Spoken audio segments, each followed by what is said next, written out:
আসারটা পাইলা না কি করবা? তো আসার সময় ট্রেনে করে আসবো। বাসে করে? হ্যাঁ, বাসে করে। হ্যাঁ। আসসালামু আলাইকুম বন্ধুরা, আমাদের কথা শুনে বুঝতে পেরেছেন আমরা কোথাও যাওয়ার প্ল্যানিং করছি আর কি। আপাতত এখন আমরা আছি কমলাপুর, আমরা নানু বাড়ি কুমিল্লা যাবো আর কি। হুট করে মানে পুজোর লম্বা একটা ছুটি পেয়ে প্ল্যানিং করেছি যে বেড়াতে যাব। তো মানে 28 তারিখে যাওয়ার প্ল্যানিং করেছিলাম। তো 27 তারিখ, 28 তারিখ, 29 তারিখ, 30 তারিখ, 1 তারিখ পর্যন্ত বাসায় অনলাইনে টিকিট কাটার চেষ্টা করছিলাম। তো আমাদের টিকিট লাগবে 6টা, কিন্তু আমরা অনলাইনে 1 তারিখে গিয়ে 3টা টিকিট পাচ্ছিলাম। তো তো ভাবছিলাম আর কি যে কমলাপুর সরাসরি গিয়ে হয়তো বা 6টা টিকিটের ম্যানেজ করতে পারবো, কারণ এবার জার্নিটা ট্রেনে করবো ভাবছিলাম। তাদের ভাইয়া বলছিল গিয়ে এসে যদি না পাই, তো আমি বলছিলাম যে কোনো সমস্যা নেই, এসে না পেলে কি হয়েছে, মানে বাড়ি থেকে ব্যাক করার টিকিটটা তো অন্তত পাবো। কিন্তু এসে আকাশের মতন আমার আশাটাও কালো হয়ে গেল, যাওয়ার টিকিটও নাই, আসার টিকিটও নাই। কিন্তু যাবো যেহেতু ঠিক করেছি, তাই বাসায় এসে একদম মানে জামা কাপড় সব রেডি করে ফেলেছি। সকালে উঠে বাচ্চারা কি পরবে, আমি কি পরবো, এগুলো একদম ঠিক করে রেখেছি। এবার আমরা প্ল্যানিংটা করেছি, আমরা বোনেরা মিলে নানু বাড়িতে যাবো হাজব্যান্ডকে ছাড়া।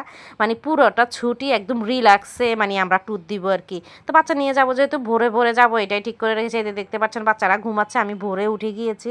এই যে দেখতে পাচ্ছেন 4:40 আমি উঠে গিয়েছি। উঠে গিয়ে তো এদিক দিয়ে বাচ্চাদের জন্য নাস্তা টাস্তা রেডি করবো, নাস্তা টাস্তা রেডি করে তারপর আমরা বের হবো। তো যাওয়ার সময় যেসব ডিভাইসগুলো নিয়ে যাবো, যেমন ফোন, ইয়ারবাড, তারপর ফ্যান, মানে যেগুলো যেসব মানে ডিভাইসগুলো লাগবে ওইগুলো সবগুলো আমি এখানে চার্জে দিয়ে বাচ্চাদের জন্য রেডি মানে নাস্তা রেডি করতে চলে গেলাম। তো বাচ্চাদেরকে ঘুম থেকে তুলে নাস্তা খাইয়ে রেডি হয়ে তো সুন্দর মতো মানে আমিও রেডি হয়ে নিলাম। রেডি হয়ে তারপর বাচ্চাদেরকে নিয়ে বের হয়ে গেলাম। তো এদিক দিয়ে আজকে যেহেতু আপনার ভাইয়া আমাদের সাথে যাবে না, তো মানে আপনার ভাইয়া আমাদের বাস পর্যন্ত মানে ওইখানে এগিয়ে দিয়ে আসবে আর কি। তো এই তো আমার ছেলে মেয়ে দুজনে খুব খুশি যে তারা যাবে। তো এদিক দিয়ে আপনার ভাইয়াও রিক্সা নিয়ে চলে এসেছে। তো রিক্সায় উঠে যে আমার ছেলে মেয়ে দিক দিয়ে উপরে আবার আমার শাশুড়ি মানে বাচ্চার দাদু দাঁড়িয়ে আছে। তো আমার বাচ্চারা আবার ওই দাদুকে বিদায় দিচ্ছিল আর কি। তো আমরা আমাদের যাত্রা শুরু করেছি। তো আমাদের জার্নিটা আজকে মানে ঢাকা মানে এই সায়দাবাস থেকে শুরু হবে আর কি। তো আমার 2 বোন উঠবে নারায়ণগঞ্জ সাইনবোর্ড থেকে, আর আমাদের সাথে আমার মা আর আমার ভাইও যাবে। তো তারাও উঠবে পরের স্টপেজ মানে নারায়ণগঞ্জ চিটাং রোড থেকে আর কি। তো আমি 6টা টিকিটে সায়দাবাস থেকে কেটে নিব। তো এই যে টিকিট নিয়ে তারপরে এই যে বসে আছি বাস ছাড়ার অপেক্ষায়। তো আমার বোনেরা দিক দিয়ে মানে সাইনবোর্ড সময় মতো আসতে পারেনি, তো ওদেরকে রেখে পরের স্টপেজ থেকে আমার মা আর আমার ভাইকে নিয়ে আমরা আমাদের যাত্রা শুরু করলাম। আমার মা আমার 2 বোন পরের গাড়িতে আসবে, ওরা ওদের বাচ্চাদেরকে নিয়ে। তো কথা বলতে বলতে এই যে দেখতে পাচ্ছেন আমাদের জার্নি শুরু হয়ে গিয়েছে।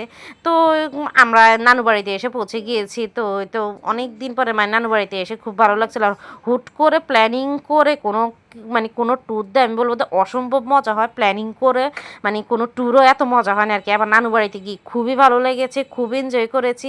বাচ্চারাও যেমন এনজয় করেছে, আমাদের কাছেও খুব ভালো লেগেছে। তো নানু বাড়িতে গিয়ে কী করেছি অবশ্যই নেক্সট ভিডিওতে আপনাদের সাথে শেয়ার করবো। সকলে ভালো থাকবেন, সুস্থ থাকবেন, আমার জন্য দোয়া করবেন। আল্লাহ হাফেজ।